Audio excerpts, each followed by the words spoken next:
মই বৰ্তমান উপস্থিত আছোঁ ওদালগুৰি জিলাৰ টংলা পুলিচ পইণ্টত যেহেতু ধৰ্মঘট অৱস্থান কৰিছে দাদাহঁতে আছে কিছু কথা জানিব চেষ্টা কৰিম দাদা কি ক'ব আজি একচুৱেলি প্ৰসংগ হৈছে উলংগ বাবা এখন সভ্য সমাজত যেতিয়া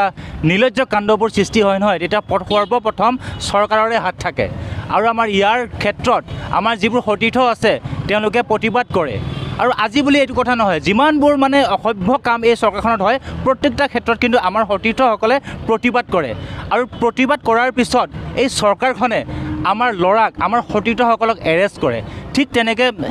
একেই ঘটনা হৈছে যোৰহাট হৈছে এখন শিক্ষানগৰী আমি শিক্ষানগৰী বুলি জানো গতিকে যোৰহাট চহৰখনত যেতিয়া দুজন উলংগ বাবা পদযাত্ৰা কৰিলে তেতিয়া আমাৰ বিলহাচি থানাৰ সৈনিকে প্ৰতিবাদ কৰিলে তাৰ ফলত তেওঁলোকে কি কৰিলে এৰেষ্ট কৰিব লাগিছিলে কাক এৰেষ্ট কৰিব লাগিছিলে সেই ভণ্ড উলংগ বাবা দুজনক কিন্তু কৰিলে আমাৰ সতীৰ্থক আৰু এৰেষ্ট কৰাৰ পিছত কি কৰিলে প্ৰথমতে উলিয়াই দিলে আকৌ কিবা কেছ আকৌ এবাৰ সোমাই থৈ দিলে এতিয়া প্ৰশ্ন হয় চৰকাৰখনে আমাৰ মুখবোৰ বন্ধ কিয় কৰি থৈ দিছে আমাৰ হাত ভৰিবোৰ কিয় বান্ধি থৈ দিছে চৰকাৰে আমাক এখন সুস্থ সমাজ সুস্থ চৰকাৰ লাগে গতিকে মই দাবী জনাইছোঁ যি কেইগৰাকী আমাৰ সতীৰ্থ বৰ্তমান তেওঁলোকে জেল হাজতলৈ প্ৰেৰণ কৰিছে তেওঁলোকক যাতে অনতিপলমে মুক্তি প্ৰদান কৰে আৰু অতিকৈ বেয়া খবৰ অতিকৈ দুখৰ খবৰ তাৰে মাজতে আমাৰ এজন সতীৰ্থৰ এজন কন্যা সন্তানো জন্ম পাইছে কিন্তু ইমানখিনিও তেওঁলোকে ৰেহাই নিদিলে কিহৰ চৰকাৰ এইখন এই চৰকাৰ আমাক নালাগে আমি সকিয়নি দিছোঁ বিলহাচি থানা অসমৰ মজিয়াৰ পৰা সকিয়নি দিছোঁ এই চৰকাৰখন আমাক নালাগে আৰু আপোনালোকে চৰকাৰখন শুদ্ধ কৰক ধন্যবাদ বিলহাচি থানা অসমে কেতিয়াও সেই সভ্য সমাজৰ এই অসভ্যালি কাম কেতিয়াও সহ্য নকৰে যি লেংটা বা সেই লেংটা বা যদি আমি অসমৰ চুকে কোণে দেখা পাওঁ গুপ্তাংগ কাটি আমি এই ব্ৰহ্মপুত্ৰত পেলাই দিবলৈ বাধ্য হ'ম জয় অসম যোৱা সিদিনা যোৰহাটত যি ঘটনা ঘটি গ'ল উলংগ বাবাৰ